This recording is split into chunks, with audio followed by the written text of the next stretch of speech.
I am unashamed. What about you?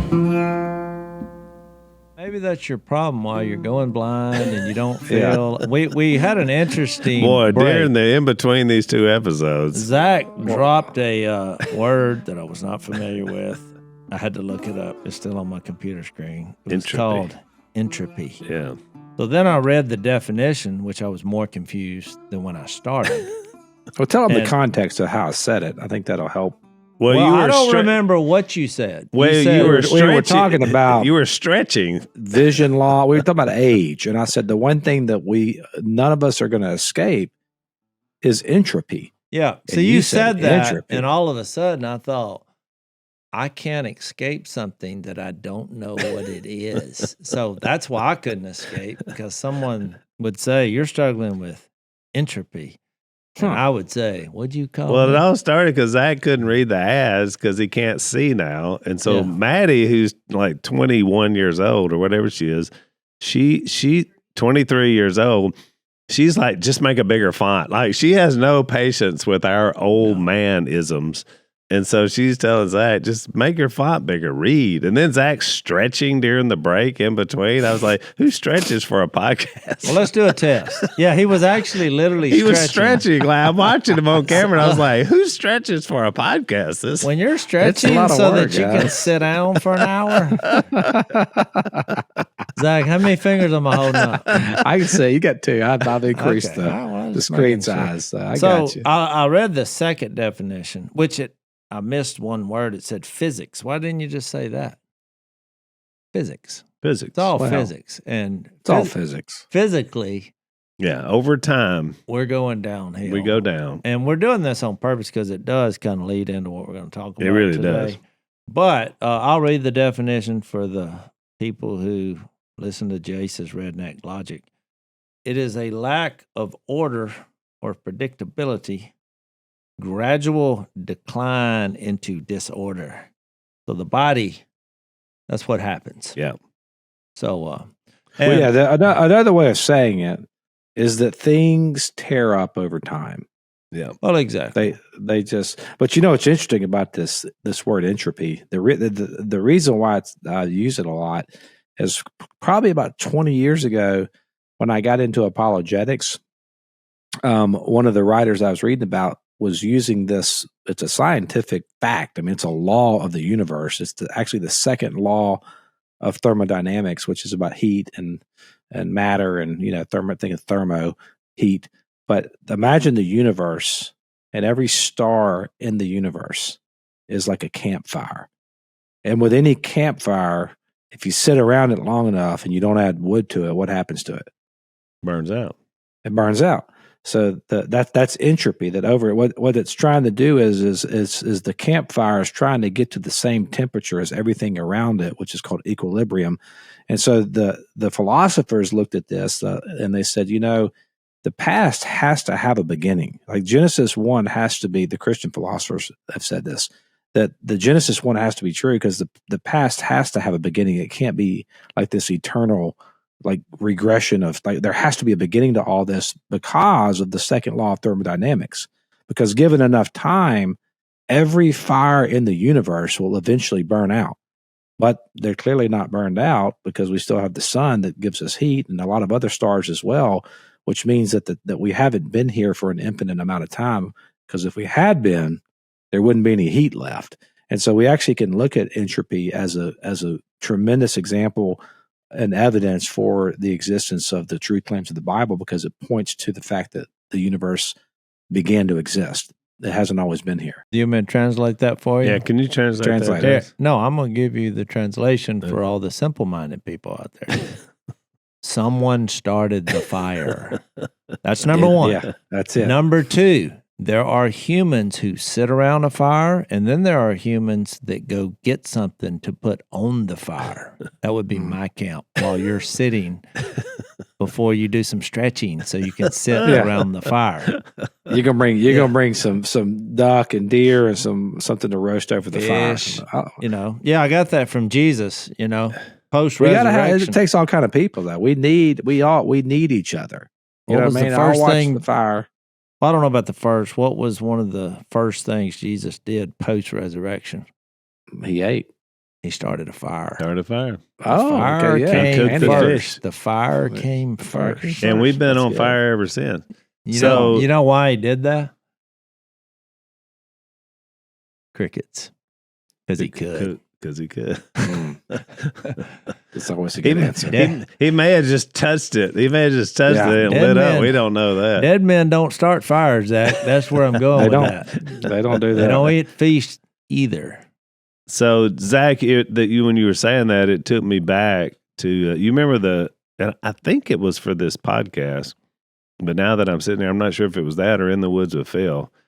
But one of the two kickoffs, you filmed a video of Dad in the Woods. Was that for In the Woods with Phil? That was our first. Yeah, if I remember that. Yep. Yeah, it was like a thing we put out there to like draw people's attention, and it was a fire. He started this fire in the wood. It was beautifully done. The guy that was our cinematographer back then worked on the movie that we did, which was called Torchbearer. Yep, Casey. Yeah, Casey, and it was a beautiful shot of Dad in the woods. It was at night. And this fire is just rolling, and it starts. Remember that, Zach? It started In the Woods with Phil. It was really powerful. I'm trying to think of what he said. It was. Oh, it was classic Dad. Yeah. Well, Zach, we said on the last podcast, we'd say what Zach did when he came here, which one of the things we haven't given an update on my parents lately. And to tell you the truth, it hasn't been good. But for my mom, it's been a lot better this past week. Yeah. Because she was really not doing good. She got an infection from a fall, from a cut that had happened earlier. And she was in the hospital for 11 days. So yeah, but she's still in the hospital, but it's more rehab. Yeah, rehab, physically trying to get her to eat. But we were kind of dealing with the fact that maybe this is it. I mean, that's what it seemed like in the moment. It seemed close there, yeah. Yeah, so it was difficult. And my dad, when people say, because that's the number one question I get everywhere I go, and they're like, how's your dad doing? And now I'm just giving the blunt truth. I say, not good. Yeah, that's what I said. And but it's overwhelming. But Zach visited both our parents. I pulled in. Because you hadn't been down in a minute, huh, Zach? No, it's been a while. I mean, it's been. Yeah, I pulled in when Zach was coming out, so he's kind of stuck his head in the window, and because we've had to get him some professional care. And I was like, how'd that go? And Zach just lost it, and I kind of realized in that moment when you're in these battles day by day, you kind of compartmentalize everything just so you can deal with it. I mean, it reminds me in a way of like my daughter. She'd go through those surgeries, and I was kind of a basket case the first few times. But after a while, you're just like, well, I got to do the best I can and be a rock for her. And so that's kind of what we're doing, with my dad. Well, and then Zach has the added thing of, he went through this with his mom a few years ago. So I had this conversation with Gordon, Zach's dad, because it's almost like some version of PTSD, because you go back there and you think about all the time you had to be the one, like we are as the kids, having to go through the hardest moments and yet be strong and try to provide the right care. So it's a double whammy. But we're making them comfortable, and we're doing the best we can, and so I think that's just what you do. Yeah, one of the things that we hold dear here on this podcast is we really do believe in long-term discipleship. What Eugene Peterson called a long obedience in the same direction. And that's why we love our partners at the Tomorrow Clubs, because over 1 billion children in the world are growing up in spiritual darkness, having never heard the gospel, but our friends at Tomorrow Clubs are helping the gospel reach those children.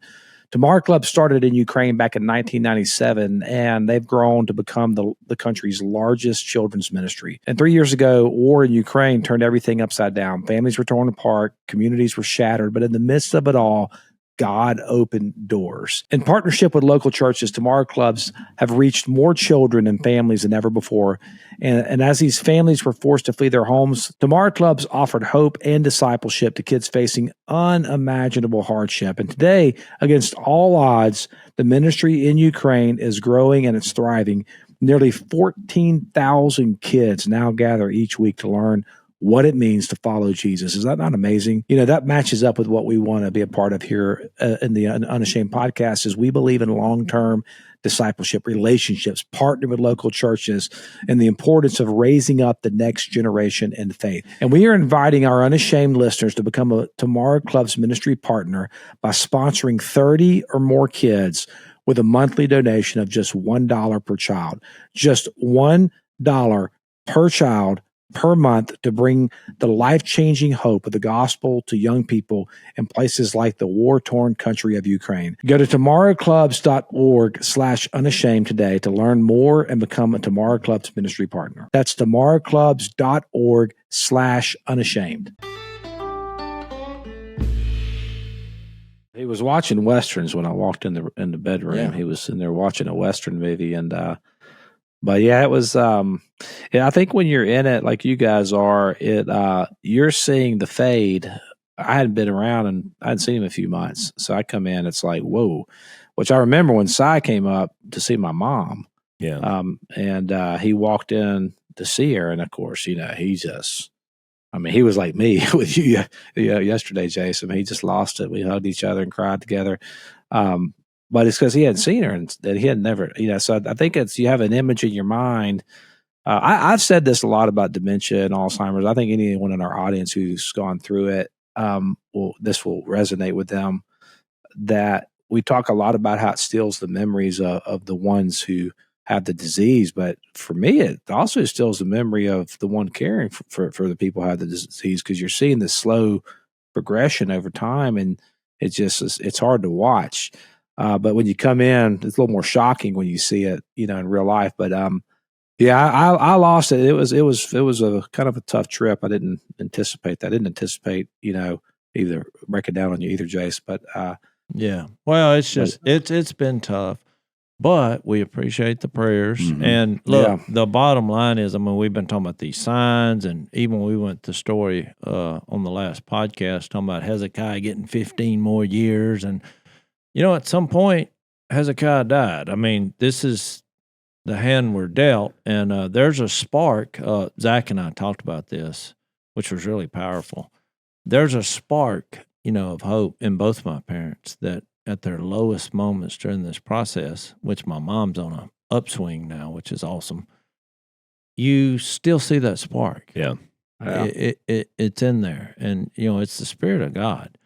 So, we're all going to be faced with entropy, because we're living on a planet where everything decays and dies. Yeah, and it's not only the Holy Spirit, which is the most important one, but it's also love for each other.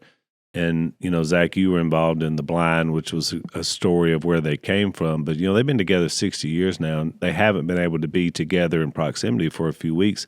But when they FaceTime each other, which we've been doing that quite frequently because they're in different places, the spark that comes in both of their eyes when they see one another is really touching. It reminds you of the blessing we get on earth to have somebody to carry burdens with, and the beauty of marriage and relationship. And to be honest, that's really Dad's only consistent North Star is usually Mom. Mm-hmm. What did he tell you, Jase, when you were there about the message to give to Kay? I thought that was funny.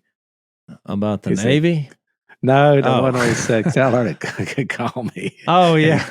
No, he got a pen out, and he was like, which was really the most intelligent thing he had of the conversation. He's like, hey, now when you see her, because what we've been doing is we'll cook a meal pretty much. Because she's in a hospital setting right now, and she just hasn't been eating. And so Missy's like, well, what do you want? What will you eat if I cook it? And she wanted the meatloaf and mashed potatoes, which is her recipe. So we took it to Phil first, and he ate just like, he went to town on it. And the Kay might have taken 5 or 6 bites, which was 5 or 6 more bites than she's been taking. But but when I was at Phil's, I was like, well, we're gonna go see Kay, because we're trying to get them back together, but they're both dealing with severe issues. So he said, well, hey, you got a pen out, and he's like, now make sure you tell her to call me. Well, I'm like, well, Phil, you don't have a phone. He's like, yep, but let me write it down because I'll forget. I was like, but Phil, you don't have a phone. He's like, let me write it down. so I was like, look, how about we just handle it? We'll take care of it. And he finally said, well, why didn't you say so? You know, so it's just hard to have a conversation sometimes, you know, because I'm like, writing this number. Because don't you out there know when you have these moments with Alzheimer's patients? So, because he was telling me the last time I saw him about that he didn't understand why he had trouble remembering stuff. And I was like, well, Dad, you have a disease and, you know, it affects your brain. I'm trying to like explain it. And he looked at me, he said, I know it. Yeah. Like, I get it. And so in the moment, it's just that frustration, but you know, he has a hard time. Yeah. Well, now I'm not sure at Now this I don't even stage. know. Yeah. I don't think he's aware of that, but I mean, you just do the best you can. And it reminds me of that verse in Ecclesiastes where it says that God has put eternity in the hearts of men.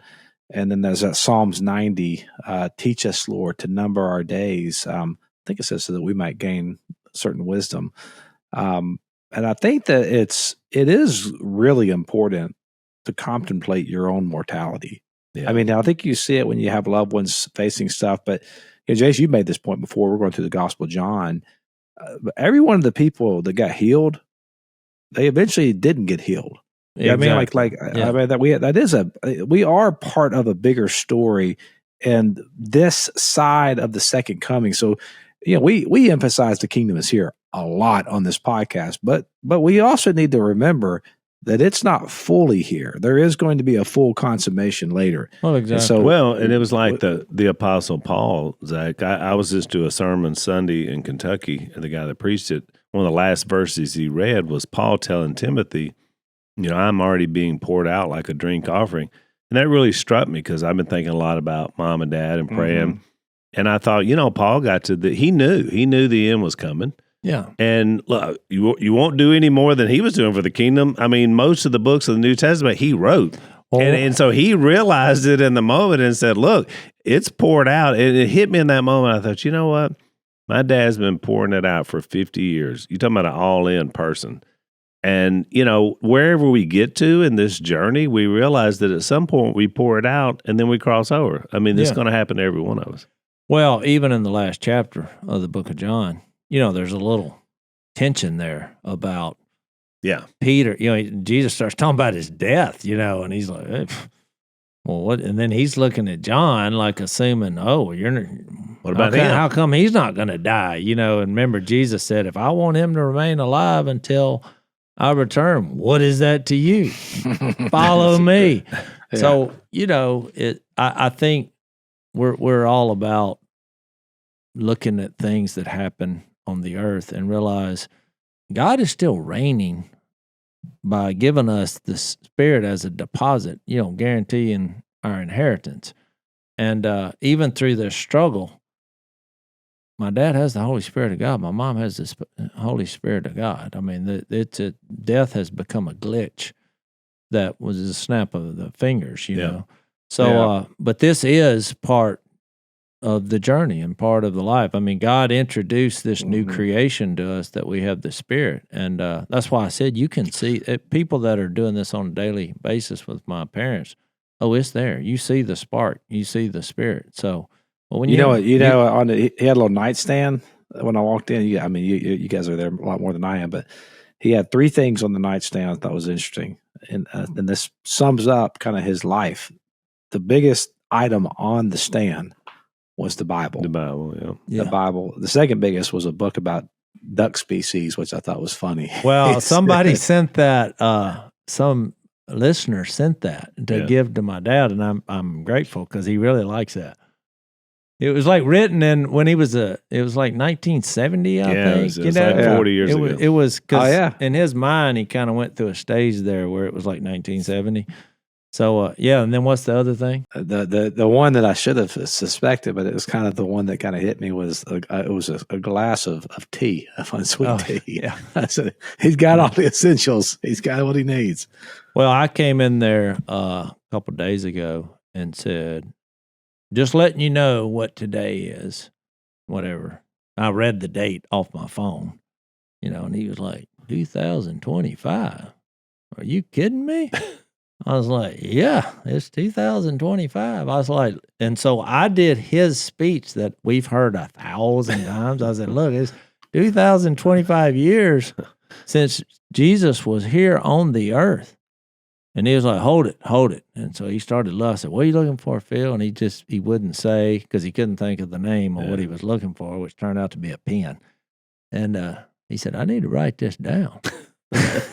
He said, I told you that. That's good material. So I started waiting. Well, he kept writing and writing. I never looked at what he wrote, but I was scared to look. But I just thought, he's forgotten. He thought this is awesome, and I'm like, Phil, you've said this 1,000 times. This was your stump speed. And so then I just thought, I'm going to keep going with this. I was like, you know what time it is in China? And I said that.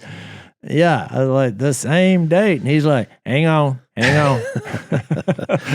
What I love about that is Dad recognized a good sermon when he hears one. You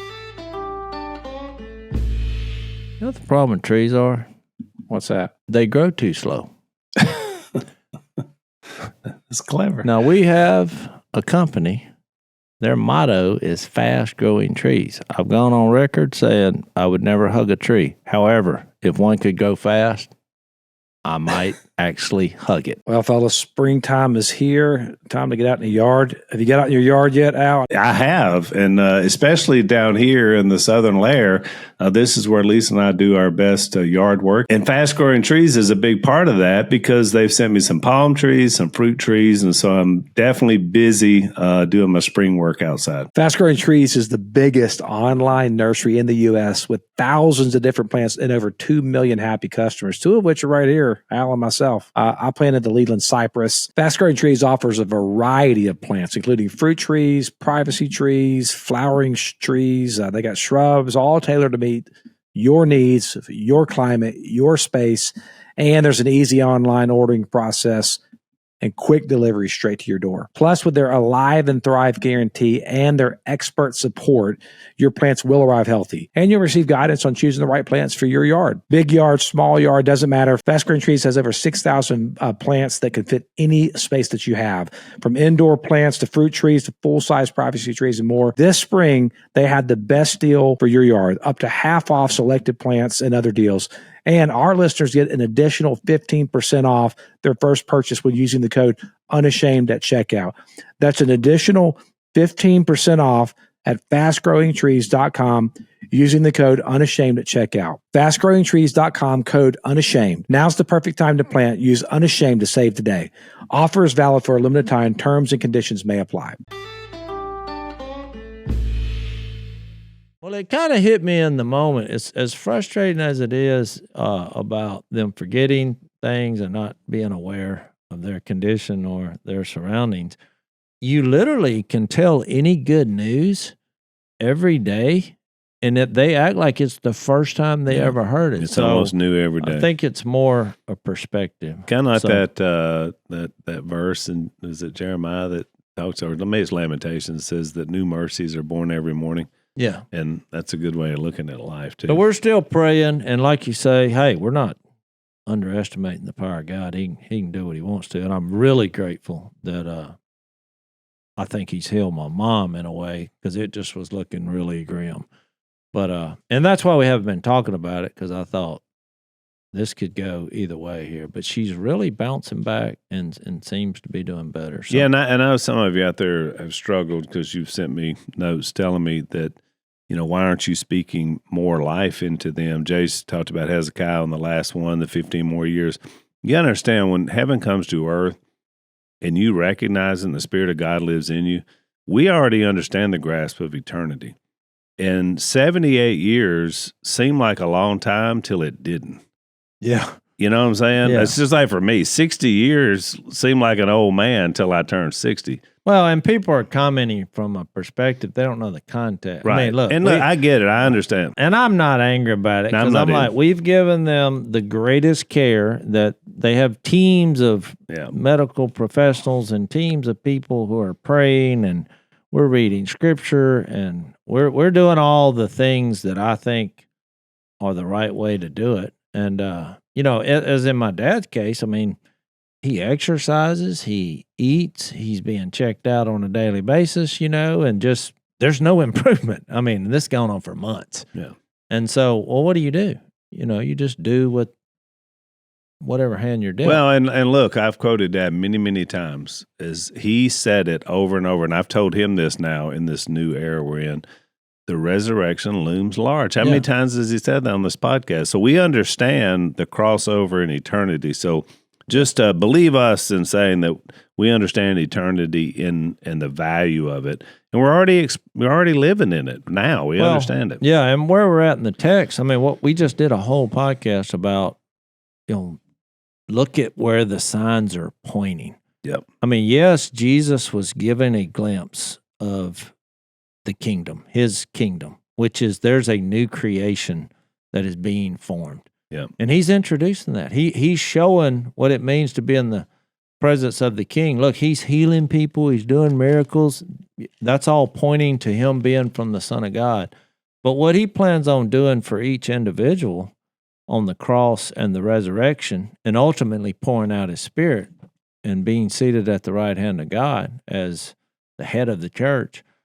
I mean, this is what is the game changer. Yeah. Those signs are pointing to who he is, and time no longer matters after that. Well, we're going to live eternally is my point. Eternal life keeps coming up. And it's understanding, you mentioned it in the last podcast, of the Word becoming flesh. That really becomes the key. And I think that's the point John's trying to make, because he's already said, look, he goes back to Galilee, and at first, because they've seen good things, they're like, oh, yeah, we love this guy. He's a hometown hero.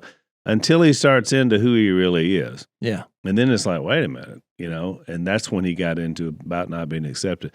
Well, that's my point. Look, when you read this last miracle that we left off, he healed this royal official's son, and he just said it, which I think that's why the disciples had a misrepresentation of what Jesus was going to bring. Because you got to think about it. He changed water to wine, and now all of a sudden he's able to say something.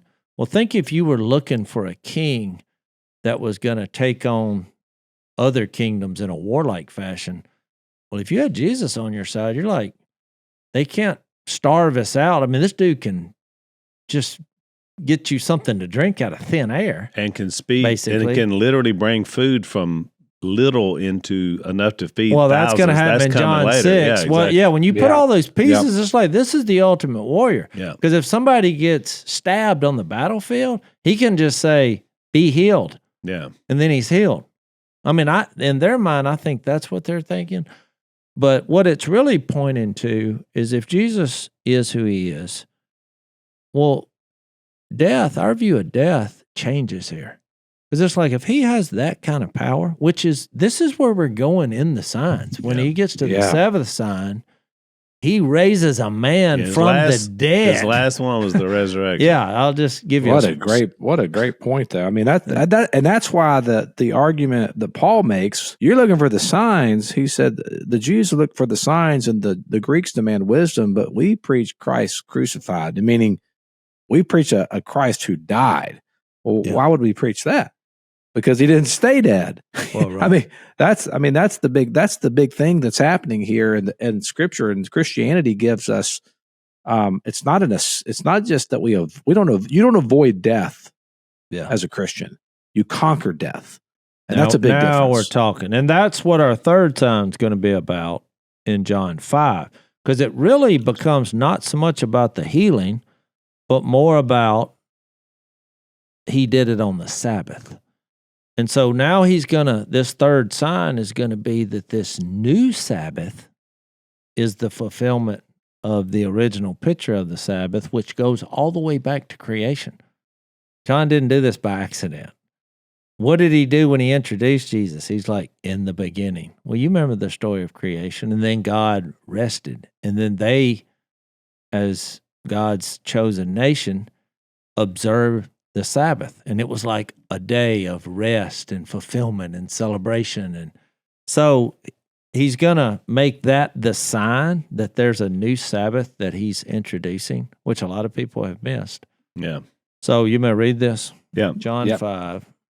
And remember, this is coming off of I believe Jase is right on the money, because we've talked about the temple, which if you look at it and you see this idea of the ultimate Jewish establishment, it's that. And now we're fixing to go into another sacred thing, and that's the Sabbath. So I think he's showing his authority, what he's conquering here. And this sign that the Sabbath is pointing to, what Jesus gives you as far as the new Sabbath, I mean, it is a game changer. It's good. It's good. Now, look, I'm not going to read the whole chapter, but what happens is this story triggered resistance, and Jesus basically gives a sermon, and then he gives another sermon based on this. So we're probably at least go through 18. Yeah, we're not going to be able to cover all this, but I think it would be good for you to read the whole chapter. Yeah. And get a feel for this. Yeah, 'cause it's going to spark a lot of conversation from Jesus. This is one place where you can't just read the first paragraph, because he actually has little nuggets that he's going to get into based on what just happened. But we'll just introduce it today. So, John 5, third sign, here we go. Sometime later, Jesus went up to Jerusalem for one of the Jewish festivals, which is a key point, because they all gathered up, meaning there were hundreds of people, if not thousands. Probably thousands. Now there is in Jerusalem, near the sheep gate, a pool, which is in Aramaic is called Bethesda. I have a hard time saying that. And there's the Bethsaida in here too. That throws you off. Okay, yeah. Bethesda. And which is surrounded by 5 covered colonnades. Here a great number of disabled people used to lie, the blind, the lame, the paralyzed. One who was there had been an invalid for 38 years. When Jesus saw him lying there and learned that he had been in the condition for a long time, he asked him. So this is our fourth question. I did this on the last podcast. We're making, what are we making? A collage of questions in Book of John? Because I already got one sermon. What do you seek? Will you give me a drink? Why do you involve me? Or why do you involve me? Will you give me a drink? And do you want to get well? Do you want to get well? It's pretty good. That's a good sermon. Verse 7, Sir, the invalid replied, I have no one to help me into the pool when the water is stirred.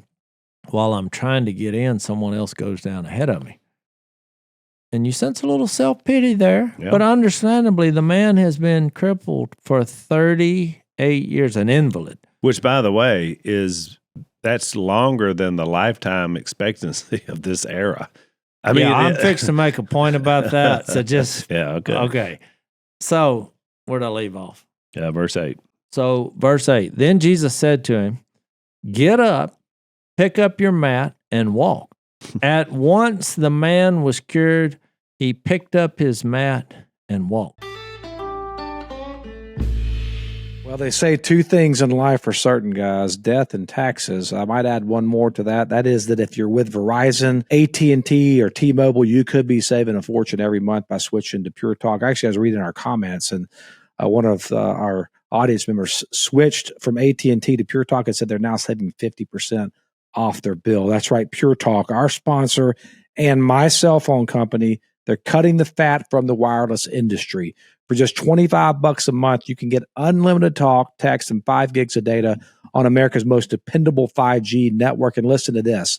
The average family saves over $1,000 a year when they switch to Pure Talk. That's real money back in your pocket. With Pure Talk's U.S. customer service team, you can switch easy, hassle-free in as little as 10 minutes. You can keep your phone and your number if you want, or if you're looking to upgrade your device, they can do that as well. I actually switched numbers and my device. It's very easy to do. I know because I did it. So do this. Go to puretalk.com/unashamed to make the switch, and you'll save an additional 50% off your first month.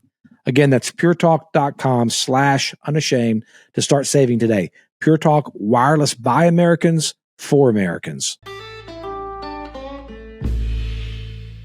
That's basically it. It was like quick. Nothing about faith. Nothing but do you believe? It's like healing gone. Bam. So then, watch what happens. The day on which this took place was a Sabbath. So he made a point to do this because look, this guy's been laying here for 38 years. What's one more day? So it wasn't like Jesus couldn't have waited. That he knew, because there was a sign here that he's pointing to about the kingdom. Here's what the kingdom's going to look like, the new creation. And so the Jewish leaders said to the man who had been healed, "It is the Sabbath. The law forbids you to carry your mat." And so I looked up a little list. There was all kinds of things. There's 39 different things in one list I looked at. Yeah. But he replied, "The man who made me well said to me, 'Pick up your mat and walk.'" So they asked him, "Well, who is this fella?" Which you got to remember, this is the theme of John. Who is this fella who told you to pick it up and walk? The man who was healed had no idea who it was, for Jesus had slipped away into the crowd that was there. I was like, he just got healed and bam. Later, Jesus found him, which I love this part of the story, at the temple and said to him, because it's probably the first time he'd been in the temple in 38 years. Yeah.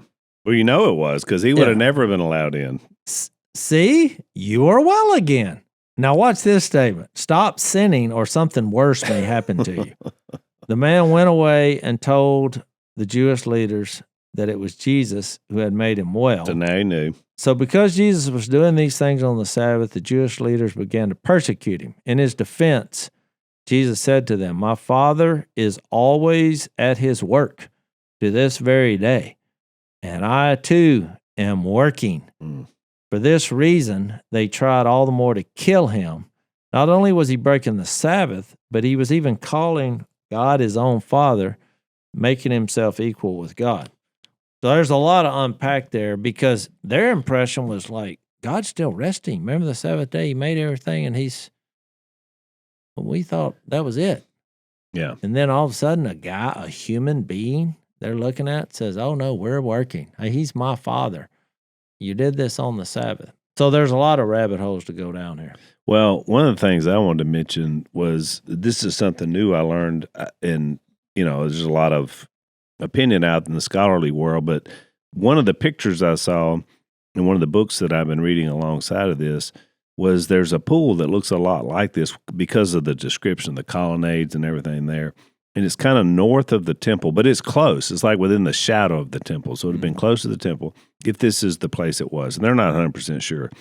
But I think they're pretty sure. Well, and I think it is for sure. There's differing opinion, but I think they're right. It's called the Asclepion, which is after Asclepius, who is a Greek god of medicine. And so the idea was, you probably read the same stuff, that this was, a lot of pagans would gather here. Exactly. Which is why, I read the same stuff, which is why they think Jesus picked this place. That's what I thought. Because he's like picking a fight with because you got to remember, in our culture now, I don't know when this started happening, Zach may know, everything about Jesus became about just him doing away with our sin. Yeah. But if you read the Bible, there's a lot more to it than just that. I mean, he's taking on the evil powers. Think Ephesians. There's a cosmic battle. There's a meta. No battle. doubt. I totally agree. I think that happened. There's a lot of discussion here. To go back to the Ten Commandments, you'll have no other God before me. Well, how many times has that been violated? There were whole cultures built on whole God characters. And exactly. Yeah, he does save us from our sins personally, but he's also like we're being invited into part of a cosmic battle. We're being invited into something much bigger than just our individual selves. Think about that Ephesians 3 passage when it says that through the church, the colorful or the manifold wisdom of God is made known to the principalities and the rulers in the heavenly realms. So we're doing more than just. It's not that we are saved from our sin by Jesus, but we're also saved to something, and there's a bigger thing going on here. So the point, N.T. Wright made this point, which I thought was really rich, that Jesus would swoop into this place that was rife with pagans. No good Jew would ever go here. But obviously there were some Jews there, like this guy who's been there for 38 years, and he swoops in and he heals this guy, and then the guy goes back to the temple eventually. That's where Jesus runs into him. And the idea is that N.T. Wright makes the point is John continues this idea of the kingdom expansion and the idea God came here for a reason, and it was beyond just the Jewish people, even though this guy was a Jew, and this would spark the whole thing about the Sabbath and everything that was going to happen as a result of it. But I love that picture. I had never thought about that before. That this is just like the Samaritan woman. This is another idea that Jesus came here with a global idea that all people could find salvation in. Yeah, it's kind of like what we talked about before on some podcasts, where when Peter famously said, when Jesus said, "Who do you say I am?" He said, "You're the Christ, the Son of the living God." Well, but they were at a place where basically the equivalent of satanic worship was going on, right? And on this rock. And so some of these scholars, they're like saying the rock was right here where all this demonology was taught. And so why is he doing that? Well, the same thing. Yep. And the Transfiguration also, it was supposedly the land, the realm of the dead at the foot of the mountain where all these philosophies were coming up. And I think it was Jesus saying, I'm, picking a fight, whatever you want to say. I'm here to take you on. And but meanwhile, not realizing and not giving away the fact that his death would actually be their demise, because that was their go-to, was if there's a threat, well, you just kill them. That's why this is the realm of the dead. I think, is this the first time we've seen that used where they're starting to say this guy something needs to be done about it? Well, right. And you just see right here, they're threatening to kill him. Right. Because that's what you do. And these were supposedly religious people. But, and I thought N.T. Wright in his commentary made another good point about when the garden, when the Adam and Eve were kicked out of the garden, so here you have this place where God and humans are living together. Yep. And when they're kicked out, well, death, think Romans 5, came to all men now because you've lost access to this tree of life and we're estranged, which is really why the evil one became the Lord of the dead. Right. Which makes passages make more sense where it says he was the murderer from the beginning, and when Jesus came, he came to destroy him who had the power of death, that is the devil. That's Hebrews 2. But I'd never thought about the symbolism. So it says God put a cherubim and a flaming sword to protect the entrance back into the garden. Right. Well, he made it's the first time I had really thought about that. And he was like, only death, Jesus' death could break that down. And he made the illustration about when Jesus died, the curtain was ripped in two because it was symbolic of the cherubim and the flaming sword, I guess, of death. And I thought, I'm preaching on that in 2 weeks. I was like, ooh. That's good. This is good. So I think because that curtain, what did it have sewn into it? It had that curtain, the veil that was torn. It had the cherubims sewn in. That was that's what he put. Guarded. And think about this: that in behind that curtain in the temple was a place called the Holy of Holies. That's the whole point of the book of Hebrews, by the way. The only way you're getting in there is through the high priest, and he has to make the sacrifice for the people's sins once a year, and then first he has to atone for himself. And there's this whole like picture that the Hebrew writer's painting. And like, this is not a great system. You know what I mean? Like, this ain't going to work. Man, what if we had a better system with a better priesthood where the priest didn't even have to atone for his own sins? He was perfect, and he could then atone for our sins. Oh, by the way, then he also became the atonement for our sins. Oh, and also he is the temple. And you're seeing the picture played out here. And I think that you see this in this text too, because when you think about the Sabbath, there's in Mark, Luke, I think in Matthew, they all have another event where Jesus addresses the Sabbath. Yeah, it's Matthew 12 and Mark 2. Yeah, think about what he says in Mark 2. He says that the problem is you guys didn't understand that the Sabbath was made for man, not man for the Sabbath. Yeah. Like you missed it. And the other part you missed is that Jesus, me speaking as Jesus, I'm Lord of the Sabbath. Oh, exactly. You missed those two big things, which is the whole thing we talked about in the last podcast So what does that have to do with anything about the signs? And you brought up Hezekiah. What is all? You don't focus. If you end up just worshiping the signs, then you worship the Sabbath, and you don't understand what the Sabbath was for, because you don't understand who's the head of the Sabbath. You don't worship the signs. Worship the sign giver, the one who has authority over the signs, and then you'll be able to see the sign in its context, that these are actually made for our benefit. And you could say the same, Zach, you could say the same thing. I would argue the same thing about all of the law, especially the Ten Commandments. Mm-hmm. Each of those were made for man. I mean, why do we not murder one another? It's for the good of man. Why do we not, covet my neighbor's wife? Because it's the good of man. Why should we never put ourselves up as gods? Because we're terrible gods. We can't. It's such a good point. I mean, every point. So if you put your trust in law, it's the same problem by putting your trust in what you were talking about. Well, that's legalism, right? So, if you said, what is the definition of legalism? One definition we could use would be to take the things of God, the commandments of God, and turn them into something that God does for him instead of something that God does for us. Like, we got to earn it somehow through keeping these. It's what they told me early on with my diet. Don't focus on what you can't eat. Focus on what you can eat. Yeah. It was the best thing they ever told me about it. Nobody's ever told me that about a diet. And I thought, they're right. I'm always thinking about what I can't eat instead of saying, look, I can eat all this. It's the same idea. Well, it reminds me of when Jesus said, come to me, all of you who are labor and are heavy laden, and I will give you rest, because that's what the symbol was about. But think about Hebrews 4, when he talks about a Sabbath rest for God's people. And he did the same thing we did, even in the context of John 5. Like verse 4 says, for somewhere he has spoken about the Sabbath day in these words, and on the seventh day God rested from all his work. And so then when you get to like verse 8, it says, for if Joshua had given them rest, God would not have spoken later about another day. There remains then a Sabbath rest for the people of God. For anyone who enters God's rest also rests from his own work, just as God did from us, from his. Let us therefore make every effort to enter that rest, so that no one will fall, by following their example of disobedience.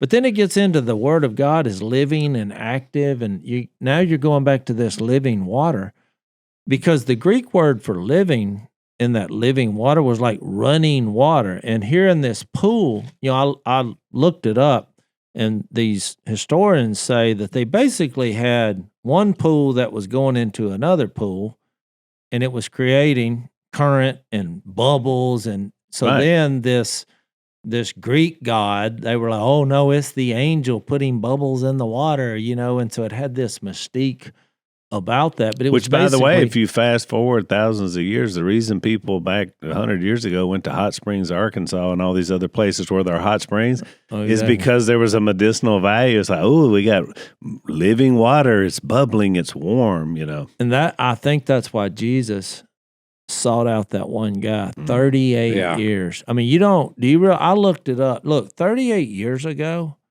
I was a senior in high school. Good. Well, look, I was dating. You talk about entropy. I'm telling you, son, right there. That's it. 38 years ago, I became a dad for the first time. Wow. So, 38 I years found ago. fascinating. I look back and it's like, what are the major events in 1987? I mean, we're talking about Ronald Reagan and ending the Cold War. We're going back to that. You know what the number one song that year was? Madonna. Walk like an Egyptian. And look, so I got to looking. I'm like, Egypt? I mean, there was a spiritual component to it. And remember the little dance with the hands? It was a thing. It was for women from England or whatever. Yeah, who sang that? The Bangles. The Bangles, The Bangles. So look, you know what I found fascinating about that? When I looked up, I was like, how did they write that song? Because I'm like, they might have been believers or something. Yeah.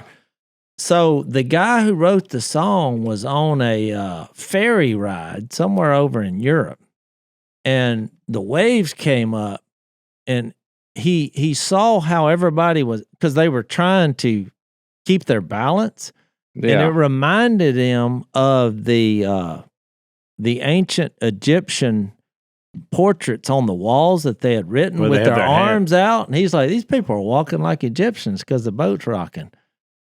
I've been there on a cruise ship. I never put that together. Put it Jay, together. Have you ever crab walked on a cruise ship? Hold on. Did you make this up or is this like a real? I read it on the internet, which, by the way, in 1987 was the big. It went from 1,000 interactions on the internet to like 30,000. It was like this thing's actually taking off.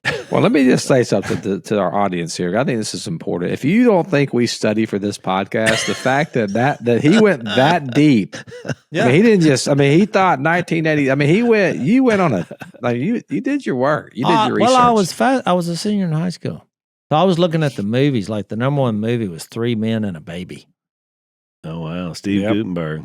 Yeah, and it was like, I mean, the other movies were like Fatal Attraction. You know, that's when everybody was like, "Oh man, I better get right with my wife." Girlfriend or mistress. Yeah. I don't from have a hell. lot of Yeah. memories from the late 80s. I do have when you say Well, 1985. you were just a young lad. I was a kid. I was a little kid, but I do remember something from 1985. That just every time I hear 1985, something pops in my head.